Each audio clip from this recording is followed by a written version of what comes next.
And I'd like to talk about reducing friction.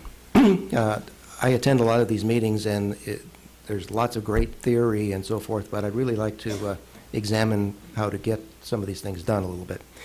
That Life Sciences Center I direct has a lot of people speaking different languages, but perhaps more important, because it was built by the state with lots of money and is a federal earmark, it gets the attention of politicians, governors, leaders from around the world come visit us, so we are constantly translating. And in the current socioeconomic environment, translational research as well as translation in terms of explanation is absolutely essential and key for us. In 2009, we were awarded an undergraduate training grant for biological sciences from the Howard Hughes Medical Institute, and we got that by convincing them that the ability to communicate with broader audiences really ought to be part of the education of any science student. And of course, we were attracting science students who are likely to go in the sciences for careers. That project allowed us to learn an awful lot about how to get successful science communication endeavors underway and even sustained on university campus. There are two general principles, or guiding principles, if you will, for getting things done on university campuses. The first is negotiation, and everything is negotiable. And the second is self-interest. Everybody has one, even Carl Sagan, as we heard earlier, and so do institutions. And if you know what the self-interest of the organization is and the self-interest of the participants, you can negotiate almost anything. But you have three needs as well. One of those is a champion. Somebody has to do the negotiation, and as I've discovered, that can be a fairly engaging job. Second is seed funding to allow the negotiator to pull, as we say, align the stars, that is, pull the participants together in a way that allows them to form the organization you want to see succeed. And then the third, and maybe most important, is collaboration among disciplines, people, units that frequently don't talk to each other. We're talking about the humanities and the social sciences, talking to the sciences and vice versa. As you know, that's a tricky business. Recently, I suggested to my investigators that we really need an artist in residence in the center. Their response was, well, we really don't want somebody here who's here just for entertainment.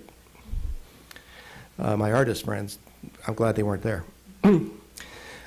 So the project we have involves a strong collaboration with our School of Journalism, which is the first school of journalism ever, and the one that invented science communication. It had the very first program in that. However, they weren't terribly interested in science communication recently. In fact, when I arrived on campus, one of my first meetings with the School of Journalism was to see if we could arrange journalism students internships in our center so they could live and work in our labs and write stories. I, of course, had some PR goals with that as well. But anyway, and what I was told was that, no, when we want to know what you're doing over there, we'll come find out. Needless to say, that didn't set up a happy relationship with the journalism school. But this current grant is a collaboration with them. It's more of a collaboration with the strategic communication part of the journalism school. And the negotiation is successful on the basis of a variety of payoffs to all the parties.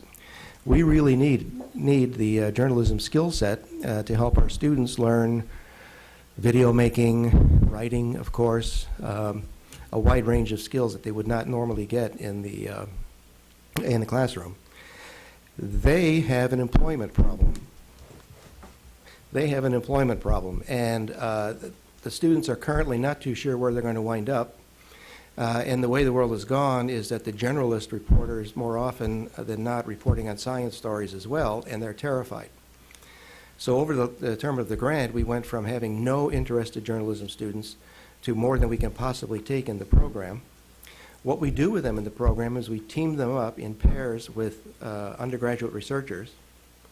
They live and work in laboratories. The journalism students don't do research, but they attend lab meetings, they hang out in the lab, and produce publications, videos, a variety of output that reports the science in those labs, which again has great PR advantage for me and great advantages to both the undergraduate science students who are learning to communicate and the journalism students who are learning to deal with the sciences. So you can see there was a tit for tat there, a negotiation that has turned out to pay off for both sides. Our news bureau, as you might imagine, participates with us, and we had to make some deals there too. They were at first nervous that we were producing news stories. In fact, we have our own news outlet. We have our own media lab. We exploit all the social media. But our news bureau is overworked. They can't cover all the stories on our campus, especially the science stories, and they're typically understaffed for science coverage. So we developed an arrangement in which we write a lot of their output. They have a different definition of what's news than we do, so what we do is we help them write news releases for news they want to cover, and they pass our news releases on to organizations that are in their network, so we get wider coverage. They also, we run a lot of faculty through this program, graduate students and postdocs as well, and the News Bureau is absolutely delighted that they can help us train faculty so that they can do a decent interview.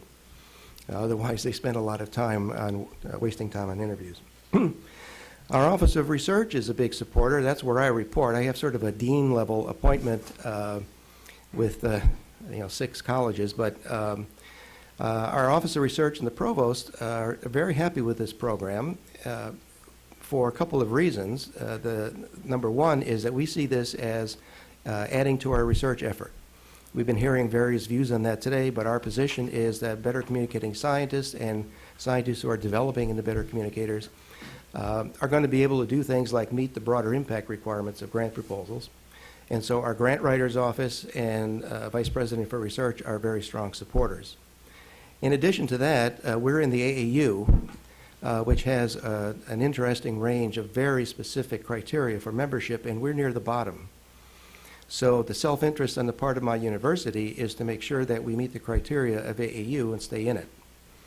If you pay attention to all of those self-interests, as I say, many things become negotiable that weren't obvious before.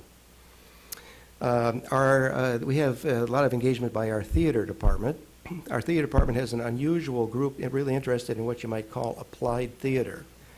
They do theater, they do put on plays that are interactive with the audience and aimed at solving particular problems. For example, one of the most popular ones is a dialogue between a breast cancer patient and her doctor. The audience can participate in this. You can play a role of a character, or you can interview the characters, or you can interview the actors afterwards. And that turns out to be an extremely and narrative-based, extremely effective way of getting science-related messages across to various audiences. So the theater department is getting all kinds of activity, opportunity, and for that matter, publicity from our program. The toughest nut are the scientists. We've heard all kinds of things today about what scientists will and will not do. My experience is somewhat at odds with that.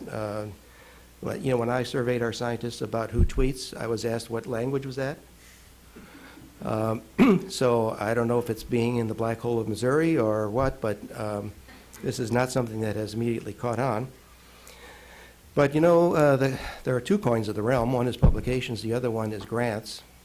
And as agencies in the current socioeconomic climate put more and more emphasis on broader impacts, what we're seeing is investigators needing to figure out how to communicate.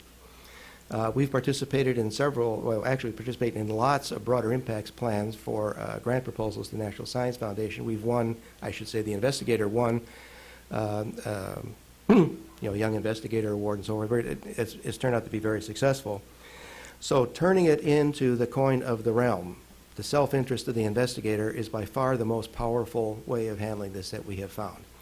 I spend a lot of time trying to convince investigators that their publications will be seen and they will be more successful in granting if they learn how to explain their research, particularly when the governor comes through, but that's something else.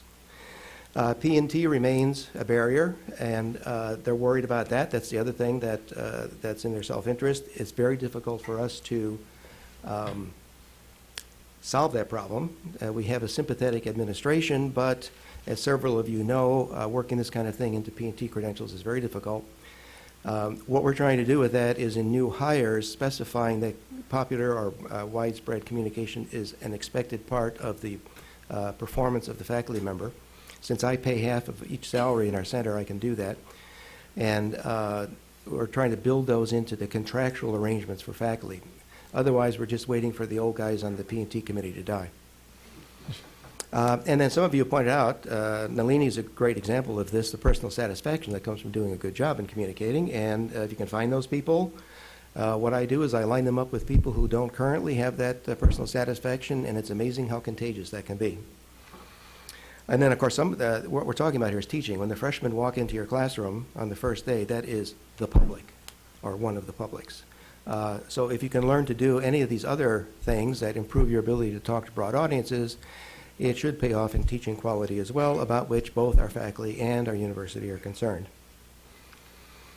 What about sustainability? Well, it turns out all these things have turned out to be so important for the various participants on our campus that we're coming to the end of this grant and they're starting to buy in. So our School of Journalism in particular is negotiating with us for a program that would institutionalize some of these things. They have some courses we can exploit, but we really need to get our hands-on experience into their education. And of course, the Missouri method is hands-on experience, according to them.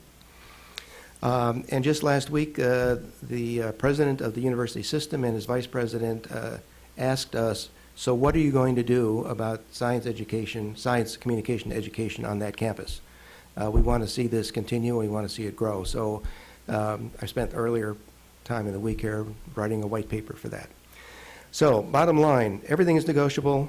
If you can understand what people and organizations have as their self-interest, you can exploit that. You do need a champion. The champion does need a little money to spend time on this. It doesn't have to be a huge amount of money. We get internal grants for that kind of thing. And then don't try to do this on your own.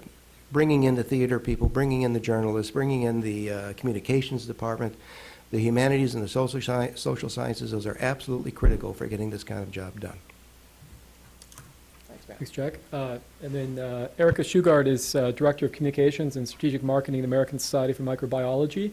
And before assuming that position, she was Deputy Director of the Marion Koshland Science Museum of the National Academy of Sciences. Great. And I have about